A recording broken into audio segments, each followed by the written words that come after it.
पर रख दो।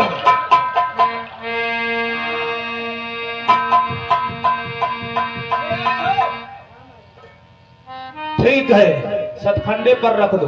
जो आ गया।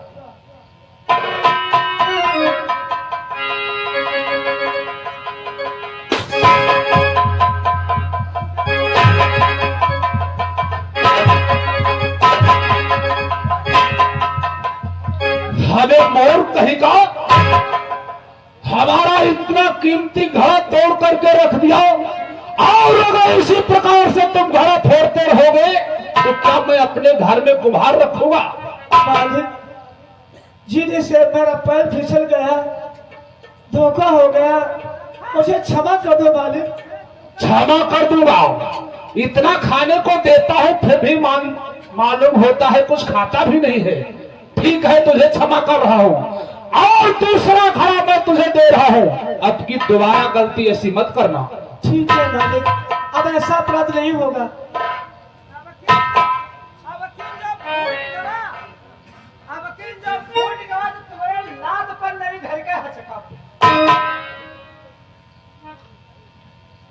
और सुनो मेरी बात को। कहो मालिक। ये घड़ा लो और ये डंडा लो।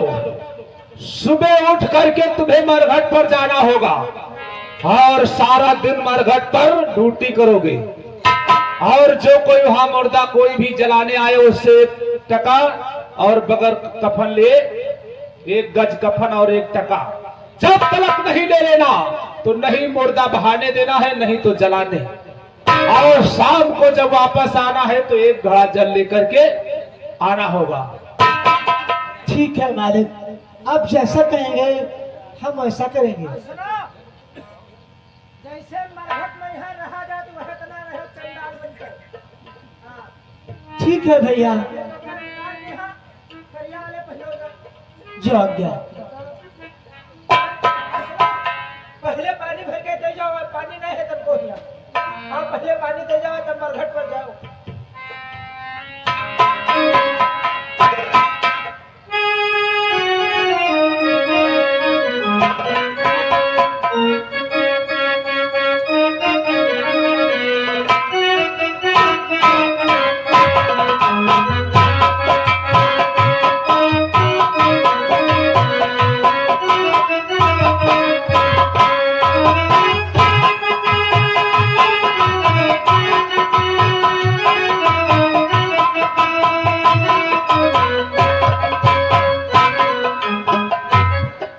बेटी,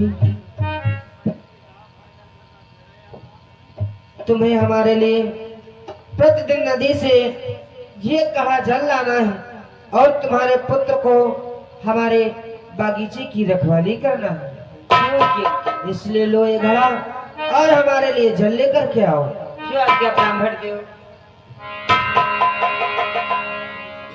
जाओ बेटा, बागीचे को चले जाओ और वहाँ पुष्प लगे हैं, उन पुष्पों की देखभाल करना।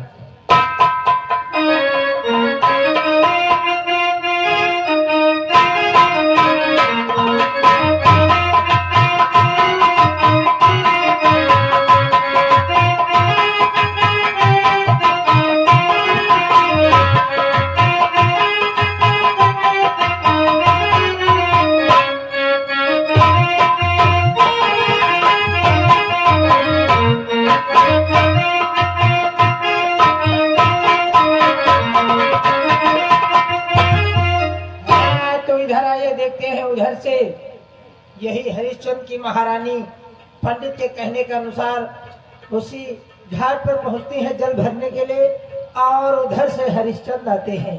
आपस में मुलाकात होती है, क्या बातचीत होती है, आप लोग सीन के माध्यम से ध्यान दीजिएगा। तो कहना है क्या मास्टर? अरे मरी है बलमा, भाई मरी है बलमा की नारी होई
कालू भैया का कहना है सर्वप्रथम जल पे भेज दो, तब पश्चात मगध पर ड्यूटी लगाना चाहिए, जल लेकर के चलना चाहिए।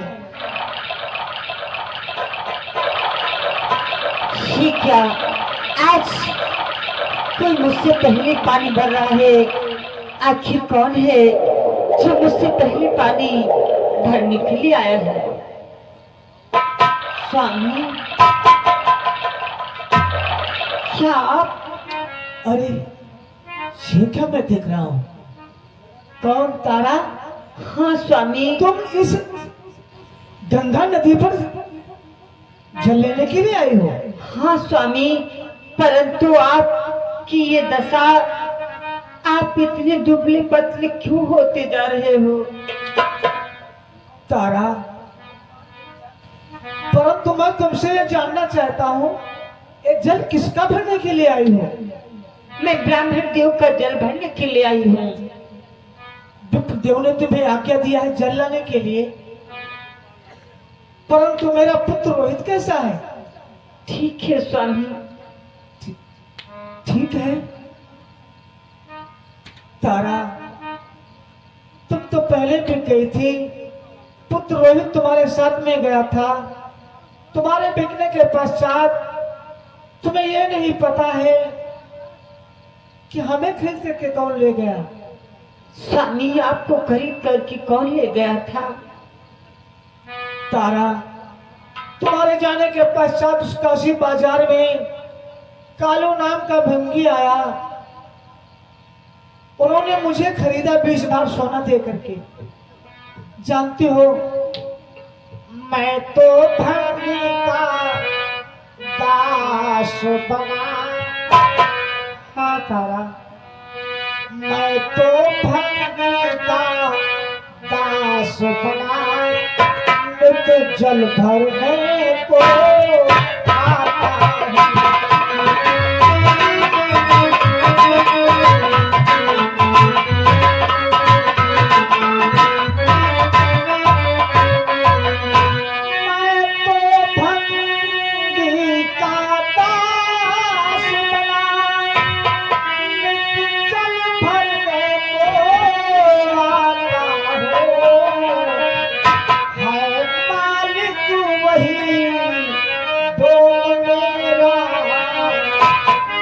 उसका हुक्म बजाता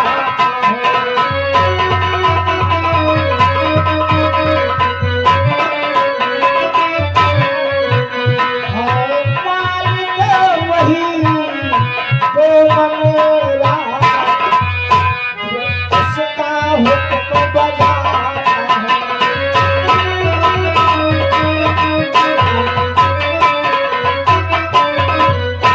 तुम्हारे बिकने के पश्चात कालू नाम का भंगी आया, मुझे खरीद करके ले गया। हम प्रतिदिन एक घड़ा जल भरने के लिए इस गंगा घाट पर आते हैं तारा, कि आज तुम मिल गई।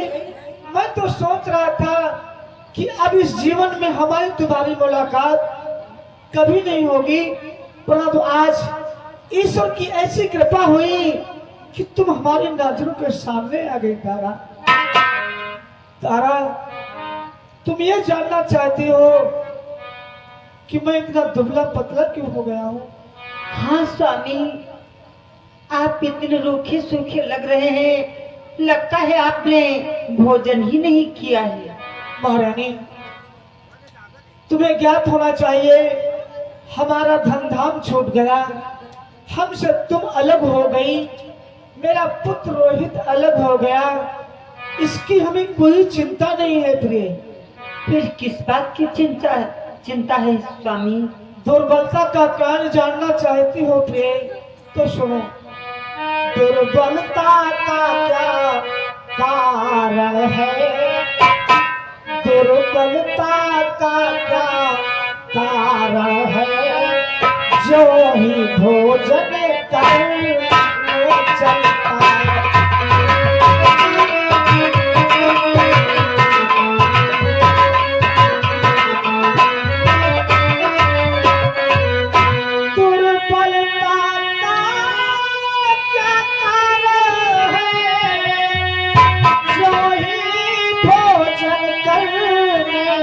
करता वही हर रोज एक विप्र वो द्वारे पर है आपका।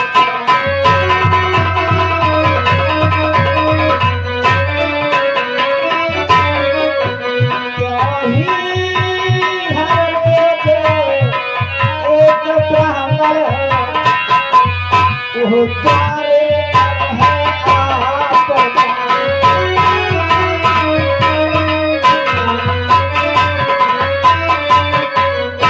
महारानी तारा, जो ही मैं भोजन करने के लिए बैठता हूँ त्यों ही एक विप्र हमारे उस कालू भंगी के द्वार पर आ जाता है और बहुत जोरों से आवाज लगाने लगता है कि यदि मुझे भोजन नहीं मिलेगा तो मेरे प्राण चले जाएंगे।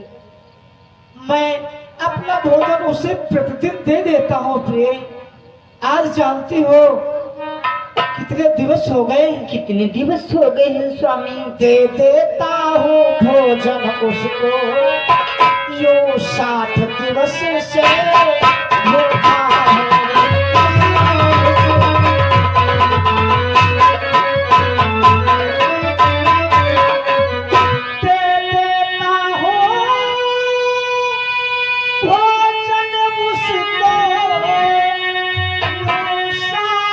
दिवस से भूखा हो इसलिए सुंदरी दिखने में मैं रूखा सूखा लगता हूं।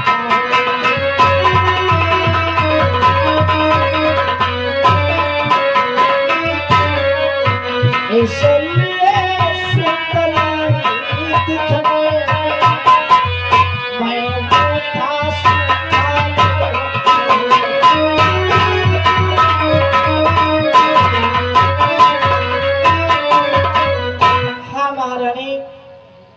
आज 2 महीने हो गए हैं, यानी कि 60 दिन हो गए हैं मैंने भोजन नहीं किया। जब भोजन करने को बैठता हूँ तो ब्राह्मण हमारे पास में आ जाता है, यही कहता है कि मुझे भोजन नहीं मिलेगा तो मेरे प्राण चले जाएंगे। भला हमारे जैसे दानी के समक्ष कोई भूखों मर जाए तो मेरे मुख में कैसे बैठेगा? मैं अपना भोजन उसे दे देता हूँ। इस प्रकार से आप 2 महीने हो गए महारानी, मैंने भोजन नहीं किया है, इसलिए शरीर तुम्हें देखने में रूखा और सूखा लग रहा है। महारानी, आज हमारी वो दशा है कि घट उठता नहीं, उठाने से सोना सा जोरे लगा दो अपने हाथों मेरे अंदर थोड़ा पुरुष जगा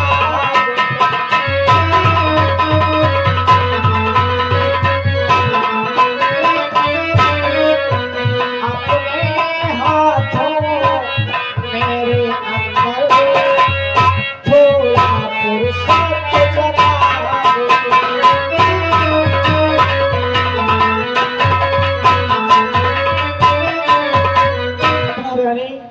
आज हमारी वो दशा है जिस घड़े को हम प्रतिदिन भर करके अपने शीश पर रख करके कालू भंगी के सतगंधे पर पहुंचाते थे, आज हमारी वो दशा हो गई है।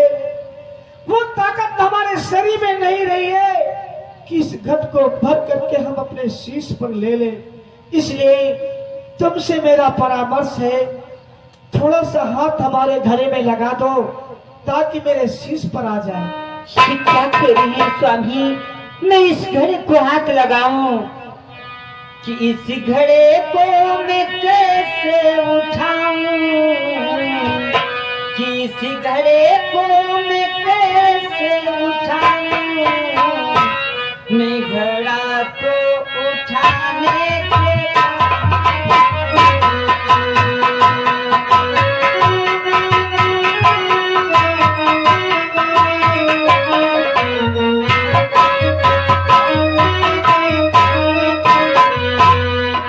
घड़े को मैं कैसे उठाऊं,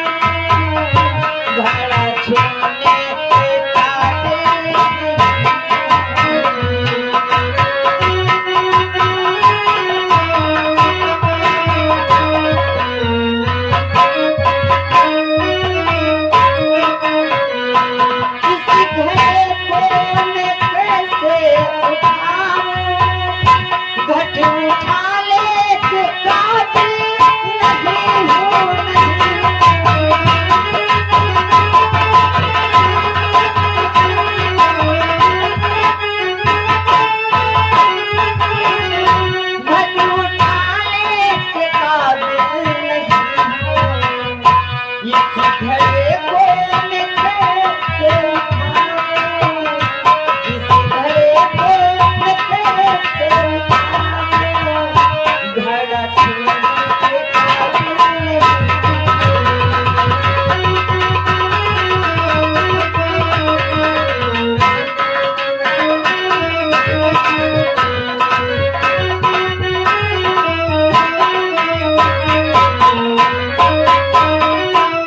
देखिए स्वामी, ये घड़ा एक डोम के घर का है और मैं विप्र देव का जल लेने के लिए आती हूँ, इसलिए मैं इस घड़े को हाथ नहीं लगा सकती हूँ।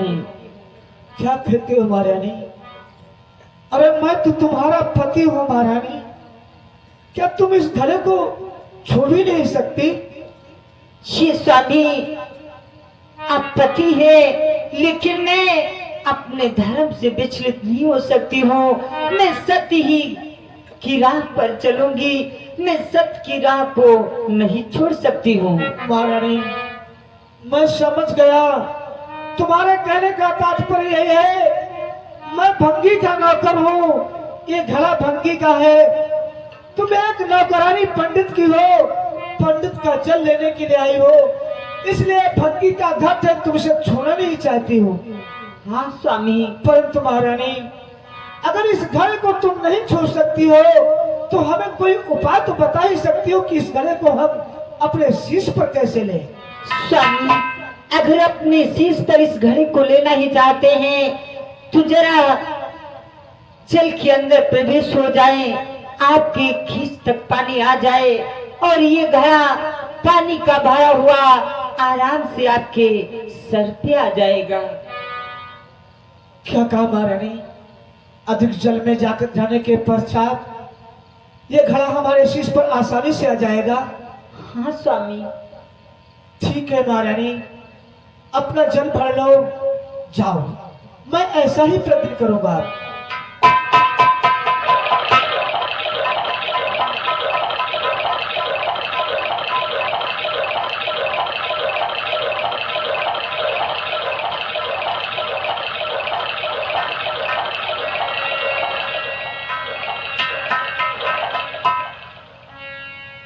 वास्तव में महारानी तारा ने उपाय तो अच्छा बताया, अब प्रतिदिन हम ये जल इसी प्रकार से ले जाएंगे।